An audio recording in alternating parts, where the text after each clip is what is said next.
What's going on, everybody? Welcome to another edition of the interAXEtion. And on this episode of interAXEtion, we answer your music theory questions.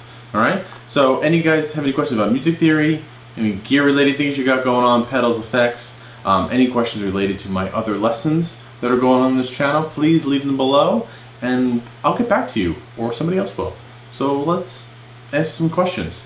First question. I have one question though. When you play over chord changes, I completely understand hitting the chord tones of the backing progression to create melody in a solo. However, when playing over a fast power chord-like track, often in the case of metal, are there any specific target notes I need to let ring, such as the first, the third, the fifth, the stable tones of the scale, or am I just overthinking this? So this is a really good question, and I'm going to answer it in the way, like you said, a power chord track against metal that's moving by really fast. One thing to consider if you have a fast moving track going on is that most likely all of those chords are going to be from the same key. Okay, let's pretend for this example that they are. Well, what is the overall sense of harmony of the riff that's going on the backing track? Right? That's what you should aim for. Start with, at least start with, right? So say I'm playing all these power chords, but everything is in E minor, or everything's related to kind of the E, and it's, you know, it's cadencing the E, it's referencing E, all of the notes are in the key of E minor. So you should solo in E minor, right? And obviously the root, the third are good colored notes. Fifth is a good place to stop, somewhere in the middle, kind of let it hanging, and then go for more. You don't want to necessarily start on, let's say, the seventh or anything like that, but those are extra notes that you can hit later on or at some point in your solo. Alright, so yes, chord tones. Now, if you happen to be playing that progression and there happens to be maybe one of those power chords happens to be played a little longer or stands out a little bit, then obviously maybe you want to hit a root or a third of that chord just to give it some movement, some harmonic movement. But if it's overall, if it's a static progression, try to just jam on the overall harmony and then maybe throw in some tension at the end of your phrases, wherever they may be. Alright? But yes, to answer your question, the root and the third are the ones you want to kind of aim for, start with, and finish on. And then as you play, try to realize maybe where the seventh is, where the ninth is, where the 13th is, where those extensions are in relation to that chord, and eventually maybe focus on those for a little bit just to add some color and some definition. Now, if you're listening to this and you're in like a jazz setting, a lot of times you'll see like fast moving chords, and those fast moving chords will be little 2-5, a 2 and a 5 chord in the same measure. And I'm not a big jazz guy, but I know a lot of jazz guys, and when they do that, they usually just play the harmony of the 5 chord. Alright, so take it for what it is. Hopefully that helps your question and get started. If not, we can talk about it more below, okay? Cool. My man Fluff, any plans to post footage of your Tool cover band show that you guys played? I'm working on it. I know there was some footage recorded. I posted on my Facebook interAXEtion, some video of Hooker with a Penis, and I was talking to the people who did that, and I'm not sure how much video, like good quality video footage that they recorded, but as soon as I get my hands on it, I'm still waiting, I'll share it with you guys. Alright, if you want to catch a little blurb of it, it is on my Facebook, but I'll upload it to this channel so you can see what that showdown in Tijuana was all about. It was a blast, and we play there at least once a year. What are you thinking about when improvising a guitar solo? How do you approach improv guitar soloing? All I can think about is scale shapes when I'm improv soloing. I find myself recycling ideas a lot and it just sounds boring. I guess my main question is, how can I sound like myself or find a sound that I like? Wow, that's a hell of a question. And honestly, you'll probably spend your whole life trying to figure out how to sound like yourself. You know, but what do you think about when you're soloing? This is kind of related to the earlier question. I always try to think about the chords. I'm a big chord guy. Modes are just chords, scales are just chords, and arpeggios. So again, what are you playing over?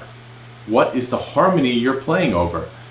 Once you establish that, how can I melodically express that sound? How can I melodically express my own voice in that sound? That's what I think about. right? I don't think about doing runs. I don't think about scale patterns or arpeggio patterns. You know, save that stuff for the end of your phrases or your tension moments in your solo. Okay? Put on whatever music you're going to solo over. Put down your guitar. Listen to it. Sing something. What would you sing over it? Or how would you express your melody or the harmonic equivalence of the chord you're playing over, right, in like 3 to 5 notes?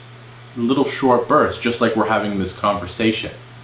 Okay? I'm not just rambling on, and I'm not monotone at the same voice, just keep going and going and going and going with whatever I want to talk about. Like, that's not a conversation, right? So that's what I would try to think about when I'm playing, right?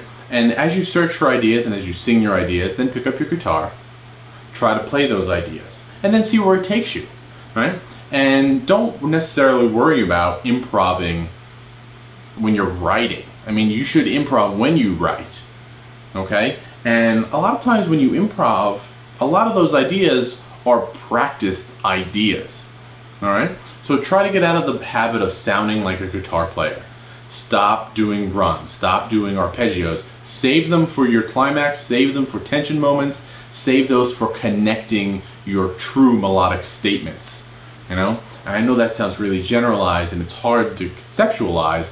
That's kind of the way I go about it, and it kind of works for me.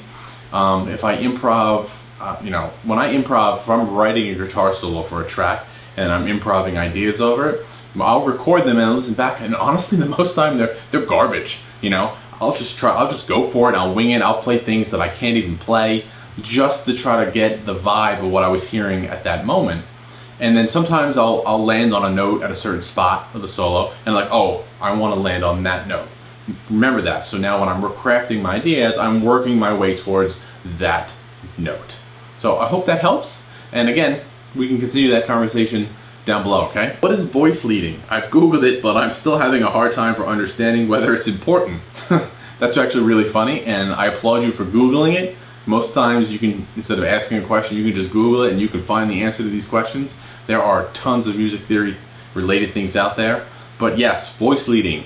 As you guys know, I've said it before, I've said it in this video. I'm a big chord guy, so voice leading is important. I use it in my riffs and I use it in my chord progressions. So what is voice leading?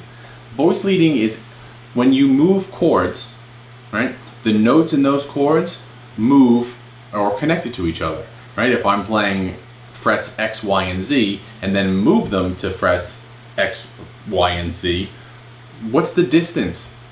Did the note on the G string move to a close note? Are the chords at completely opposite ends or areas of the fretboard? If so, if you don't know your notes on the fretboard, there's a good chance that those notes aren't closely related to each other, or they're not close to each other, not closely related to each other. So smooth voice leading is when your chord moves by, changes, and the notes within the chords travel very small distances to get to the next chord. And that usually helps connect melodic ideas.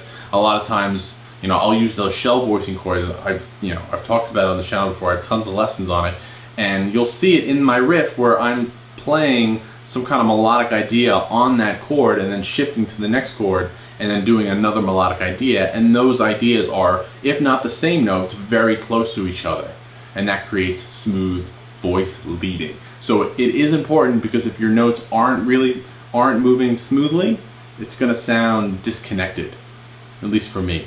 So again, I hope that helps, and these questions have been awesome. So keep leaving your questions down below in the comments. Let's keep the conversation going, and as always, let me know what you come up with. Until then, I'll see you next time. Thanks a lot.